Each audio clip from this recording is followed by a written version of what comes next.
As we proceed to the topic of emerging global economy, how globalization affects the world.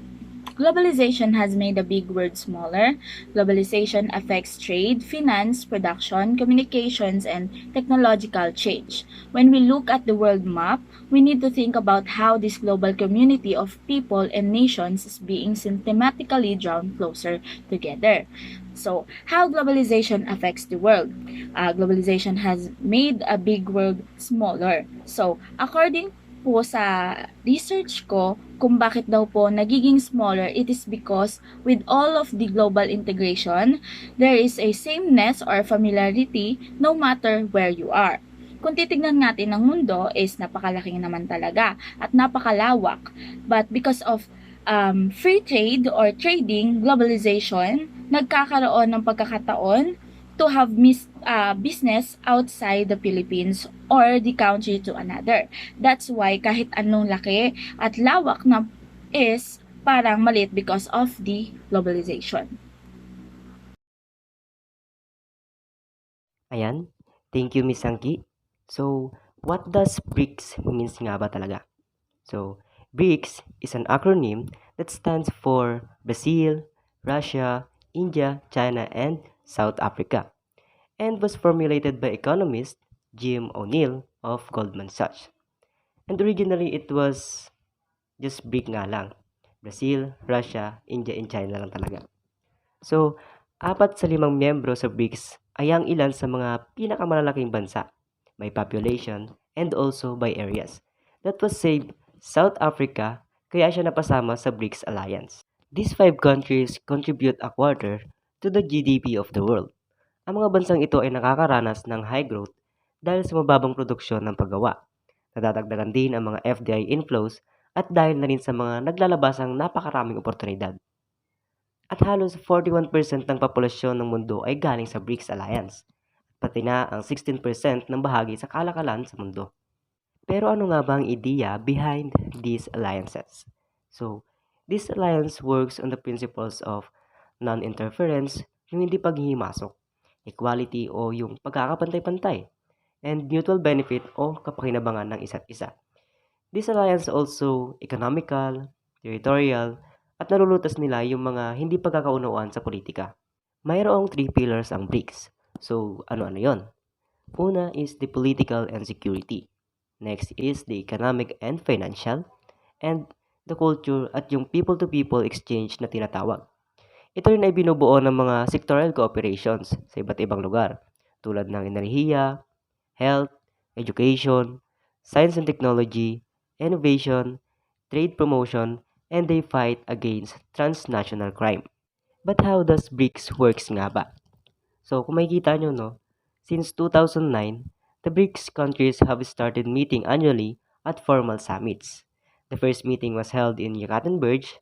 The latest summit was held naman nitong 2020 lang virtually. It was hosted by Russia at the 2014 Fortaleza Summit. The new development bank was created and the contingent reserve arrangement was constituted. Till date, the new development bank has been able to sanction nearly $8 billion worth of renewable energy and infrastructure projects in the BRICS nations. The contingent reserve arrangement acts as a financial stability mechanism to countries adversely affected by the balance of payment crisis. Pag-usapan naman natin ang impact ng BRICS alliances. So, BRICS has the leading efforts for institutional reforms in the International Monetary Fund. At dahil din sa BRICS, na-reduce ang Western economic hegemony.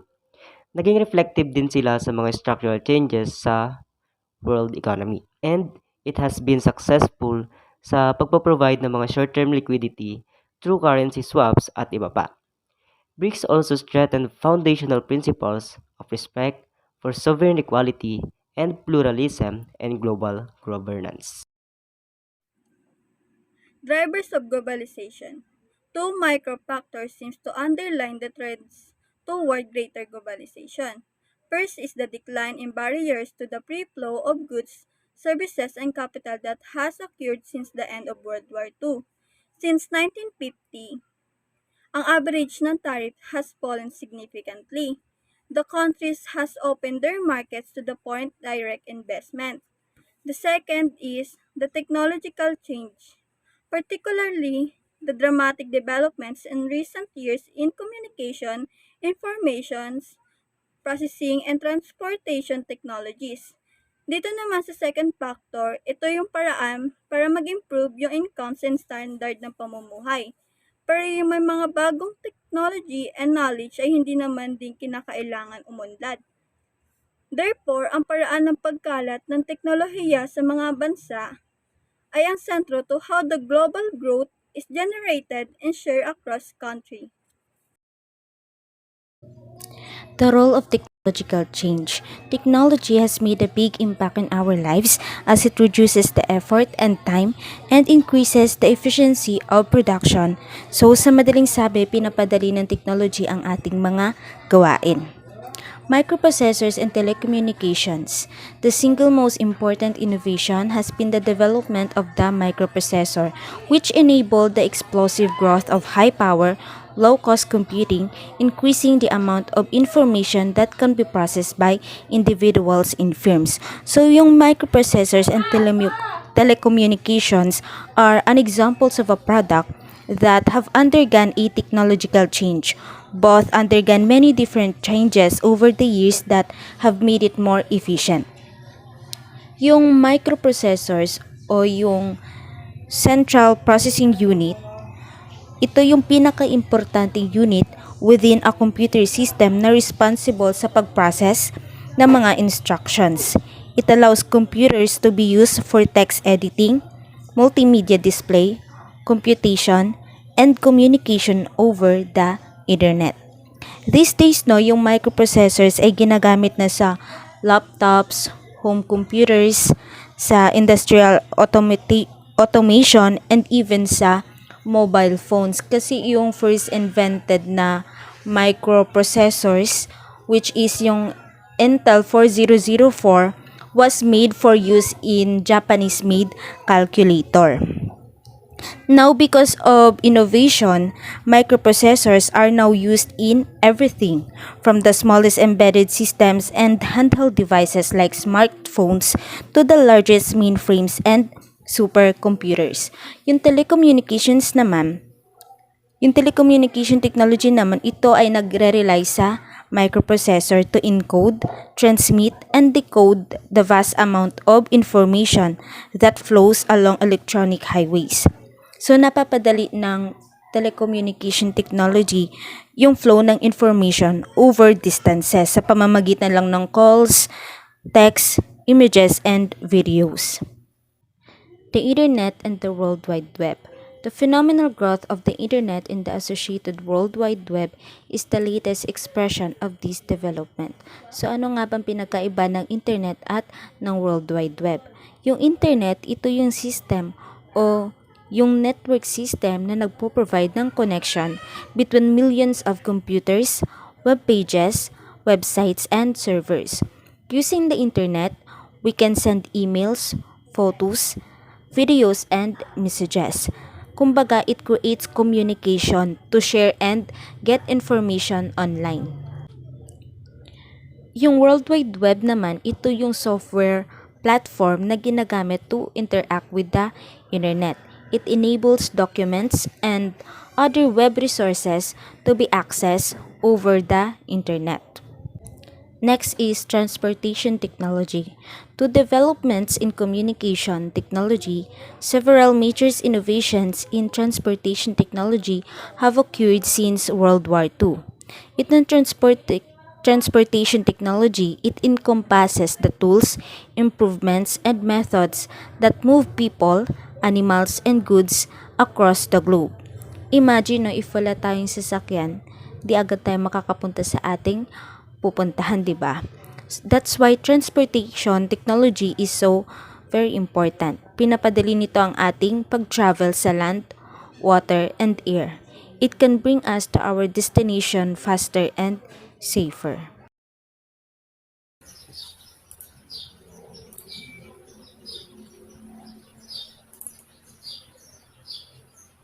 Globalization of markets refers to the merging of historically distinct and separate national markets into one huge global marketplace. Ito yung mga transactions between nations like import and export. Malaki din yung part ng mga private companies dito dahil sila yung madalas na nag-initiate ng global trades. Transition from domestic to international global market. First, no direct foreign marketing.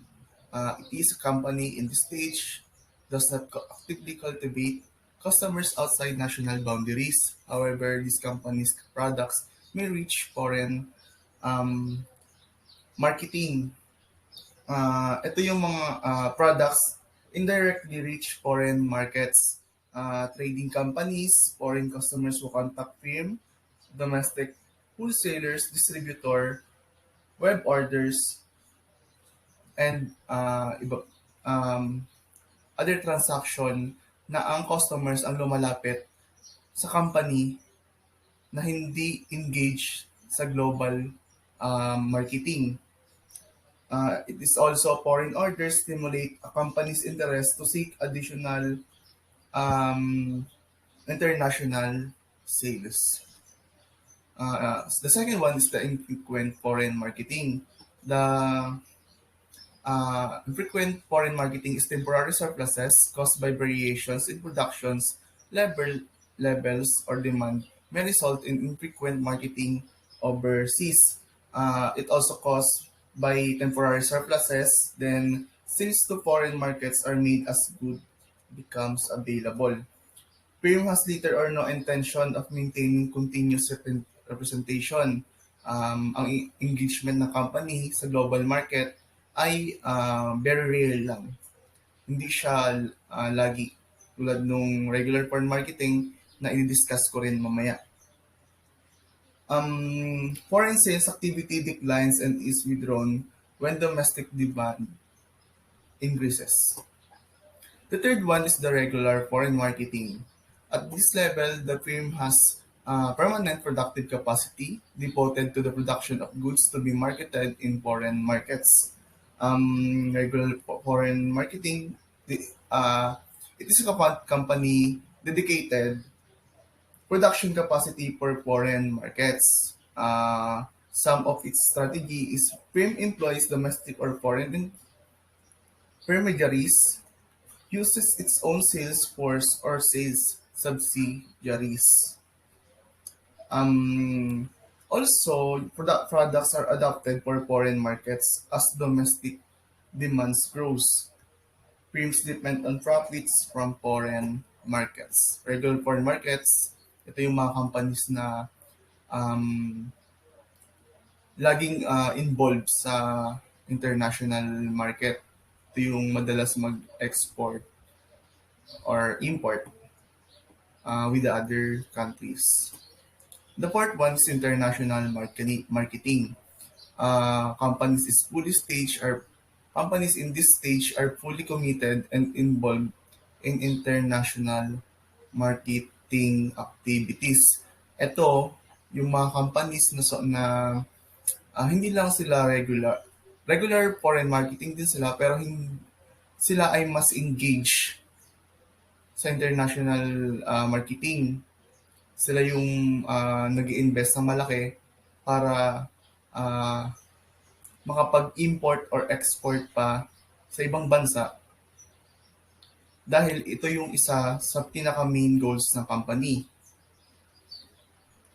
Then the last one is the global marketing. Global marketing. At this stage, companies treat the world, including their home market, as one market. Sa global marketing, ito na talaga yung mga company na makikita mo halos sa lahat ng bansa. For example, is the Coca-Cola. Ang marketing ng Coca-Cola is buong mundo.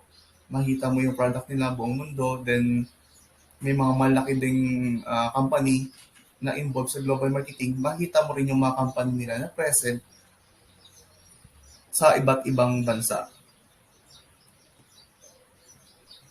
So, next is policy issues that will be discussed by my team group mate. Thank you. Okay, thank you, Mr. Don. Now we proceed to the last topic, which is the policies issues. So, presently, the international organizations, particularly the multilateral organizations, such as the United Nations, the World Bank, the International Monetary Fund, and also the World Trade Organizations, are those organizations are carrying their fundamental structural deformities. So here are some challenges or issues that there faces in terms of operational challenges.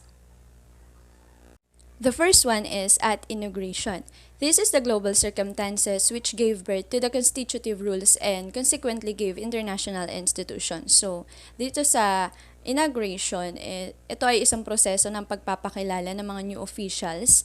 Ginaganap ito ng isang seremonya na tinatalakay yung rules and regulation ng organization na pinasukan nila. So, naging isa ito sa mga challenges dahil kailangan bago ganapin itong seremonya o inauguration ay dapat sigurado at buo ang tiwala nila doon sa mga bagong ihahalal na officials. Next is democratic deficits. The level of democracy in political institutions and procedures in comparison with theoretical ideal of a democratic government. So, nakafocus ito sa procedural aspects ng democracy na reflected sa mechanism ng pag-represent at pagproseso ng kanilang decision making. Tulad na lang sa developing countries, nahihirapan sila dahil sa kakulangan ng resources o kakulangan ng kapasidad upang mapasama sila dun sa mga dominant states. So, global response to regional problems.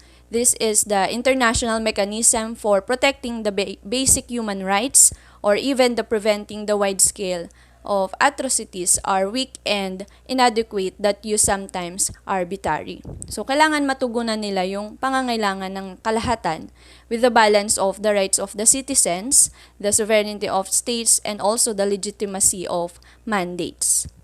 Next is issues of accountability and transparency. So this is made more important as they assure more and more globalitas and responsibilities that go beyond the mission for which they are originally created. So accountable sila sa kahit anong independent institutions na kailangan na maghain nila ng transparency on behalf of their generality of nations what they represent. So the last one is enforcement of mandates. This is the enforcement of powers of the international organizations are severely limited. So as their mandates are subject to the availability of resources to be provided by the patronizing on the member of states as well as their authorizations. So this is the local cultural norms na may potential na mag-counteract sa concept ng division of powers at sa benefits ng adapting method ng gobyerno into localities. So, ang globalization ay nagpo-promote ng competitions na nagiging sanhi minsan ng violent competitions na nagkakaroon ng magulo at hindi pagkakasundo ng iba't ibang bansa.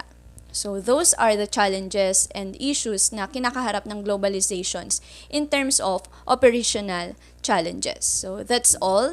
And thank you for listening in our discussion for today.